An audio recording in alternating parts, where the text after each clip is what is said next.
بسم اللہ الرحمن الرحیم۔ السلام علیکم ورحمۃ اللہ وبرکاتہ۔ محترم جناب ڈاکٹر ذاکر نائک صاحب جو ہے الحمدللہ لاہور تشریف لائے ہوئے تھے، اور پاکستانیوں نے تو آپ کو پتہ ہے کہ جو ہے ان کو اس طرح ان کا ماہانہ استقبال کیا کہ ان سے ملنا جو ہے بڑا مشکل ہو چکا تھا جو، لیکن اللہ تعالیٰ کی مدد آئی اور ان کے جو ملیشیا کے فوکل پرسن تھے ان سے ملاقات ہوئی، تو انہوں نے جو ہے الحمدللہ مجھے اپنے ساتھ ہی اندر لے گئے جو ہے، اور الحمدللہ ان کے ساتھ ڈاکٹر صاحب کے ساتھ جو ہے نماز مغرب ادا کی، اور ان کے بعد ان سے جو ہے مختصر بات چیت بھی ہوئی، اور اسی طرح جو ہے ان کے جو فوکل پرسن تھے ان کو جو ہے میں نے روح القرآن انسائکلوپیڈیا جو ہے وہ دیا، تو اور وہاں پہ مختصر وحدت مسالک کا تعارف کروایا۔ تو مختصراً بات یہ ہے کہ دیکھیں، پہلی چیز جو ہے کہ ڈاکٹر صاحب جو پاکستان آئے ہوئے ہیں اور ہر جگہ پر جا رہے ہیں، اس پر کئی لوگوں نے اعتراض کیا ہے، لیکن جو صحیح بخاری کی جو حدیث ہے ان المؤمن للمؤمن کالبنیان یشد بعضہ بعضا، کہ مومن جو ہے ایک عمارت کی طرح ہوتا ہے، ٹھیک ہے، مومن کا کردار جو ہے ایک دوسرے مومن کے لیے کس طرح کا ہونا چاہیے، یہی وحدت مسالک کی دعوت ہے، اور یہی حدیث ہے اس کے لیے جو ہے کہ واضح پیغام ہے، اور ڈاکٹر ذاکر نائک صاحب اس کی عملی تصویر پیش کر رہے ہیں اس وقت پاکستان کے اندر جو ہے نا، کہ ایک مومن جو ہے دوسرے مومن کے لیے جو ہے عمارت کی اینٹ کی طرح ہے، کہ وہ اس کو مضبوط کرتا ہے، ایک اینٹ جو ہے وہ دوسری اینٹ کو مضبوط کرتی ہے، تو الحمدللہ وہ یہ کردار ادا کر رہے ہیں۔ اور اس کے بعد ماشاءاللہ و تعالی جو ہے انہوں نے جو ملاقات ہوئی، اور ملاقات کے بعد انہوں نے جو درس دیا اور جو اسپیچ کی وہ پوری کی پوری جو ہے وحدت مسالک کے تعارف پر مبنی تھی جو ہے نا، کہ وحدت مسالک کی سوچ کیا ہے، ٹھیک ہے، الحمدللہ یہ وحدت مسالک کی جو سوچ ہے اس کے بارے میں جو ہے الحمدللہ میں نے دیکھیں، ہمارا تو ادارے کا نام ہی ہم نے یہ رکھا ہوا ہے وحدت مسالک ریسرچ سینٹر جو ہے، اور الحمدللہ جو روح القرآن انسائکلوپیڈیا جو تمام مسالک کا متفقہ قرآن کریم کا ترجمہ ہے کہ اسے مرتب کیا گیا، اور تمام مسالک کے جو جید علماء ہیں، جامعہ بنوریہ کے، جامعہ اشرفیہ کے، اور اسی طرح معہد السلفی للتعلیم و تربیہ، معہد القرآن الکریم، یعنی مختلف مسالک کے جو ہے مختلف مدارس کے شیوخ، کبار شیوخ نے جو ہے اس کے اوپر تقریر لکھی ہے۔ تو الحمدللہ دیکھیں اس کے اندر ہم نے اسٹارٹ بھی جو ہے شروع کے اندر ہی جو ہے واعتصموا بحبل اللہ جميعا ولا تفرقوا، تو الحمدللہ، اور اس کے اندر آگے جا کے ہم نے بتایا خیر القرون کے جو اسلاف تھے ان کا آپس میں تعلقات بھی وحدت مسالک کی بنیاد پر مبنی تھا۔ تو وحدت مسالک جو ہے ایک قرآن حدیث سے اخذ شدہ جو ہے وہ منہج ہے، اور اس منہج کے اوپر جو بھی چلے گا، ٹھیک ہے۔ آج ہمارا جو ہے مسئلہ دیکھیں، ڈاکٹر ذاکر نائک صاحب کی میں انشاءاللہ بھی گفتگو شیئر کرتا ہوں، میں نے اپنے موبائل سے ان کی ریکارڈنگ کی، اور وہ الحمدللہ و تعالی ان کا موقف جو ہے بالکل ٹھیک ہے کہ ہمیں کن چیزوں کے اوپر جو ہے ایکشن لینا چاہیے اور کن چیزوں کے اوپر جو ہے ایکشن نہیں لینا چاہیے، اور اس کی بنیاد پر جو ہے اپنے تعلقات استوار جو ہے نہیں کرنے چاہیے۔ تو ہم لوگ جو ہے اس چیز کو دیکھیں، اور ڈاکٹر ذاکر نائک صاحب نے ماشاءاللہ جو گفتگو کی ہے وہ میں آپ کو بھی انشاءاللہ سناتا ہوں۔ اس گفتگو کے اندر جو ہے انہوں نے یہ سارا کچھ بتایا کہ اگر ہم اس منہج کو اختیار کریں آج جو خیر القرون کا تھا، ٹھیک ہے، یہ انشاءاللہ تعالی میں آپ کو بعد میں بتاؤں گا کہ جتنے بھی ائمہ گزرے تھے وہ کس طرح جو ہے اختلافی مسائل، فقہی مسائل کے اوپر ان کا موقف کیا ہوتا تھا، ٹھیک ہے۔ یہ دیکھیں، یہ وحدت مسالک قرون اولیٰ کے تمام اماموں کی دعوت و منہج کو زندہ کرنے کا نام ہے۔ تو الحمدللہ جنہوں نے پڑھا ہے یہ خیر روح القرآن انسائکلوپیڈیا ان کے علم میں ہوگا، یہاں پر تمام علماء فقہا کے دلائل کہ ہم نے کوئی بھی بات کرنی ہے تو قرآن حدیث سے کرنی ہے، اور اختلاف جب کرنا ہے تو وہ قرآن حدیث کی بنیاد کے اوپر کرنا ہے، ٹھیک ہے۔ یہ نہیں کہنا کہ بس میں ہی ٹھیک ہوں۔ ڈاکٹر ذاکر نائک صاحب کی بات مجھے بہت پسند آئی کہ وہ کہتے ہیں کہ ہماری لڑائی کی جھگڑا جو ہے یہ مسالک کا اور یہ فرقہ واریت جو پھیل رہی ہے اس کی بنیادی وجہ یہ ہے کہ میں یہ کہتے ہیں کہ میں ہی ٹھیک ہوں، باقی سب غلط ہے، ٹھیک ہے۔ آپ یہ کہیں کہ میں بھی ٹھیک ہوں، تو جب آپ یہ کہیں گے میں بھی ٹھیک ہوں تو آپ دوسرے پہ اپنی بات نہیں تھوپیں گے، تو پھر اختلافات ختم ہوں گے، پیار محبت کی فضا قائم ہوگی، اور آپس میں جو ہے اتحاد پیدا ہوگا جو ہے۔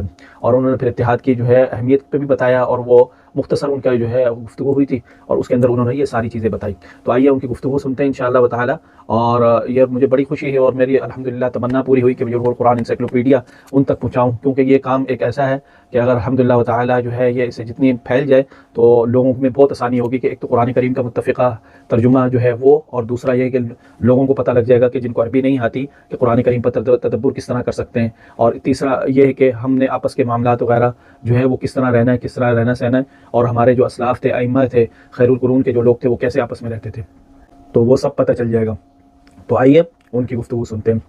الحمدللہ والصلاة والسلام علی رسول اللہ وعلی آلہ وصحبہ اجمعین، اما بعد، اعوذ باللہ من الشیطان الرجیم، بسم اللہ الرحمن الرحیم، واعتصموا بحبل اللہ جميعا ولا تفرقوا، رب اشرح صدری ویسر لی امری واحلل عقدۃ من لسانی یفقهوا قولی۔ میرے محترم مشائخ، میرے محترم بزرگوں اور میرے عزیز بھائیوں، السلام علیکم ورحمۃ اللہ۔ وعلیکم السلام۔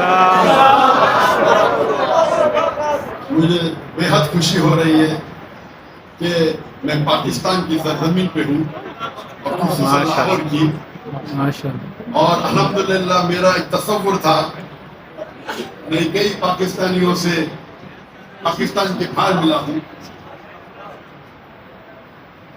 اس کے پہلے میں کہنا چاہتا ہوں جیسے آپ جانتے ہیں میری تعلیم انگریزی میں ہوئی ہے, تو اگر اس اردو کی چھوٹی سی تقریر میں غلطیاں ہوگی تو اس کے لیے معذرت چاہتا ہوں. جو مجھے تصور تھا جو پاکستانیوں سے ملتا تھا میں پاکستان کے باہر گلف کنٹری میں, چاہے دبئی, سعودی عربیہ, کویت, قطر, UK, تو میرے ذہن میں تصور تھا میں پاکستان میں آؤں گا تو مجھے ایسا استقبال ہوگا, لیکن وہ تصور غلط ثابت ہوا. یہاں ماشاءاللہ 10 گنا زیادہ استقبال ہوا جو میرے ذہن میں تھا.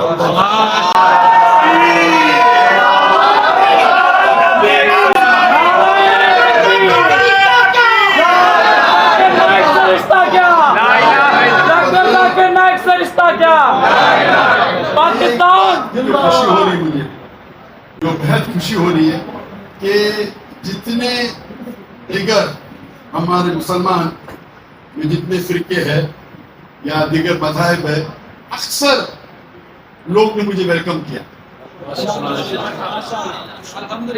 اگر ہم اللہ کے رسول کی سیرت پڑھتے ہیں ہمیں پتہ چلتا ہے کہ ہر صحابہ سوچتا تھا کہ اللہ کے رسول اس سے سب سے زیادہ محبت کرتے ہیں. تو ہمیں دعوت دینا چاہیے اللہ کی طرف, کوئی گروہ کی طرف نہیں, کوئی فرقے کی طرف نہیں. ہمیں دعوت دینا چاہیے اللہ اور اللہ کے رسول کی طرف. اور جو قرآن کی آیت میں نے شروع میں تلاوت کی, وَاعْتَصِمُوا بِحَبْلِ اللَّهِ جَمِيعًا وَلَا تَفَرَّقُوا, کہ اللہ کی رسی کو مضبوطی سے پکڑے. اللہ کی رسی ہے قرآن اور صحیح حدیث, اور آپس میں نہ بٹے. اور اگر ہم بڑے علماء کے نسبت میں رہتے ہیں تو پتہ چلتا ہے فرق کیا ہے. کیونکہ میں جب شاگردوں سے ملتا ہوں اور جو بڑے بڑے علماء سے ملتا ہوں, چاہے وہ اہل حدیث کے ہو, دیوبند کے ہو, یا چاہے ندوہ کے ہو, تو فرق یہ معلوم پڑتا ہے کہ ان لوگ دعوت دیتے اللہ کی طرف, اپنی طرف نہیں. جب اللہ کی طرف آپ دعوت دیں گے اللہ تعالیٰ آپ کو عہدہ بڑھائے گا. اپنی طرف دیں گے تو کوئی فائدہ نہیں, چاہے دنیا میں آپ کو تھوڑا فائدہ ہو, آخرت میں نہیں. اور اگر دعوت دیں گے قرآن کی طرف دیں. اگر آپ مدینہ سے فارغ اور کہتے ہیں مدینہ, مجھے کوئی اعتراض نہیں. آپ دیوبند سے فارغ ہے, دیوبند جی کہتے کوئی اعتراض نہیں. لیکن قرآن میں کیا لکھا ہے؟ قَالَ إِنَّنِي مِنَ الْمُسْلِمِينَ, کہو کیا مسلم ہے. آج کی تاریخ میں مسلمان 25% ہے, سب جگہ ہم پیٹے جا رہے ہیں. آپ اگر 8ویں اور 9ویں صدی کی تاریخ پڑھیں گے, یوروپین کہتے ہیں ڈارک ایج, اندھیرے کا دور. لیکن مسلمان جو ترقی کیا تھا اس وقت سائنس اور ٹیکنالوجی میں, اگر آپ کو سائنس سیکھنا ہے تو فرض تھا آپ کو عربی زبان سیکھنا. مسلمان عروج پہ تھے, کم تھے. آج ہماری تعداد زیادہ ہے. جو حدیث اللہ کے رسول کی ہے, اللہ کے فرماتے ہیں کہ ایک وقت آئے گا جب سب مسلمان پہ ٹوٹ پڑیں گے. تو صحابہ پوچھتے کیا ہماری اقلیت رہیں گی, کیا ہم کم ہوئیں گے تعداد میں؟ اللہ کے رسول کہتے نہیں, ہماری تعداد زیادہ رہیں گی لیکن ہم چھاپ کی طرح رہیں گے, فراڈ, کوئی فائدہ نہیں. یہ حالت ہے. 25%, 2 بلین سے زیادہ. ہمیں فٹ بال کی طرح مارا جا رہا ہے سب جگہ. اور یہ نہیں دیکھتے آپ حنفی ہے کہ حنبلی ہے کہ شافعی ہے کہ سلفی ہے کہ دیوبند ہے, مسلمان مارو اور ہم آپس میں جھگڑا کرتے.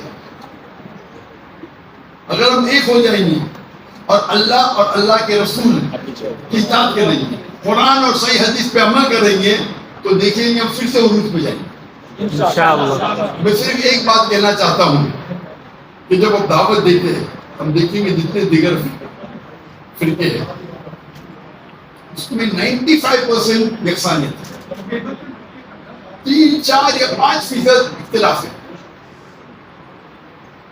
تو قرآن کی آیت ماسٹر کی اور دعویٰ میں ہمیشہ کہتا ہوں, سورہ عمران سورہ نمبر 3 آیت نمبر 64, تعالوا الی کلمۃ سواء بیننا وبینکم, آؤ مفاد کی طرف جو آپ اور ہم میں یکساں ہے. تو غیر مسلمان سے یہ فارمولہ استعمال کرتے, ہم مسلمان میں بھی اختلاف ہے تو فارمولہ استعمال کرو. اکثر لوگ کہتے ہیں میں ہی صحیح ہوں, میں کہتا ہوں میں بھی صحیح ہوں. میں ہی صحیح ہوں اور میں بھی صحیح کیوں؟ میں زمین آسمان کا فرق ہے.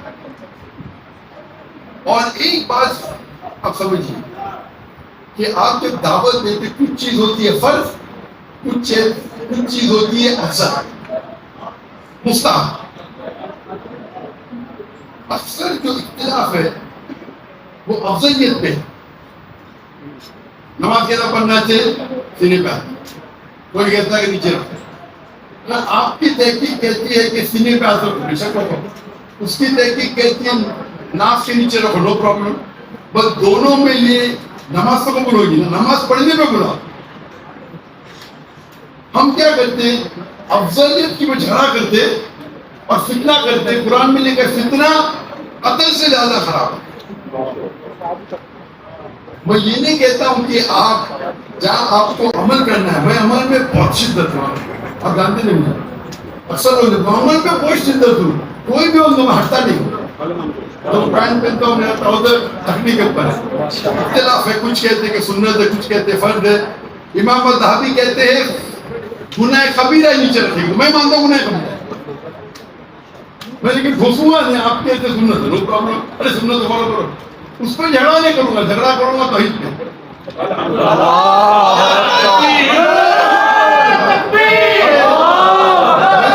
میں سوٹ پہنتا ہوں اسی لیے نہیں کہ میں ہینڈسم رکھتا ہوں، مجھے سوٹ پسند نہیں. لیکن کوئی غیر مسلمان میں دعوت کرتا ہوں تو جب سوٹ میں دیکھتے ہیں تو میرے سے متاثر ہوتا ہے کہ کون ہے سوٹ ٹوپی تھکنے کے اوپر جو کر سکتا ہے.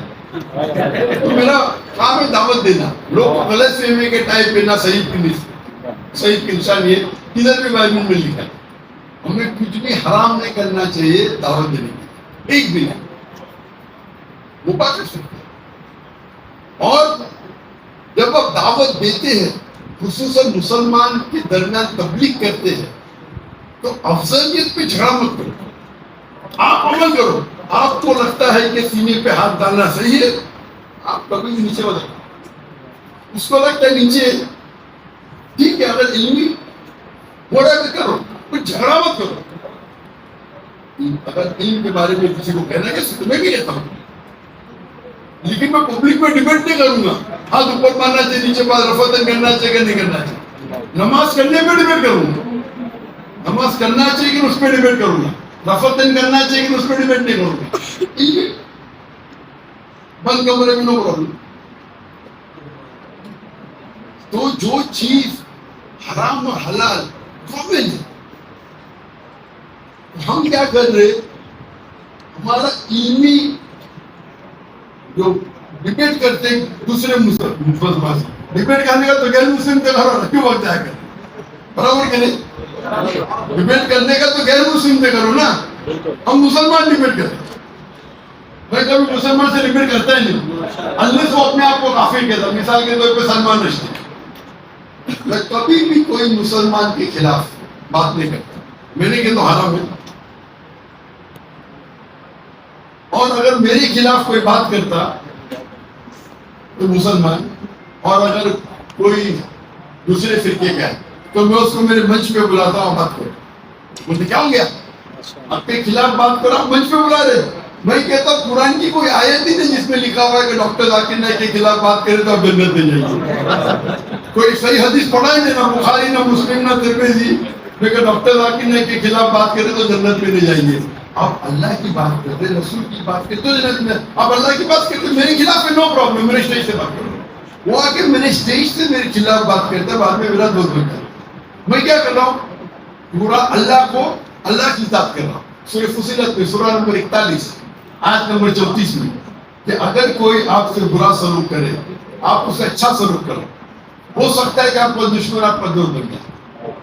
آپ میری ایک بھی تقریر میں دکھاؤ میں کبھی بھی کوئی بھی مسلم کے خلاف میں بات کرتا. سلمان رشدی کو یا تسلیمہ نسرین تو کھل کے بولتے مسلمان نہیں، بھلے میں اس سے اختلاف کرتا ہوں کیونکہ ہمارا مین مقصد ہے کہ اللہ کی طرف بلانا، اللہ کے رسول کی طرف بلانا. اگر مسلمان دنیا کے ایک ہو جائیں گے تو جو غزہ میں ہو رہا ہے نہ کبھی ہوتا ہی نہیں تھا. کیا مسئلہ ہے؟ میں بولتا ہم مسئلہ ہے، میں بھی ہم مسئلہ ہے. ہم یکساں ہیں، ہم ایک ہو جائیں گے تو کس کی ہمت ہوگی؟ آپ اگر دیکھیں گے جب خلافت کا آخری موقع تھا، آخری ہم ایک دم کمزور تھے، اس وقت بھی ایک خط لکھا اور لوگ کر گئے.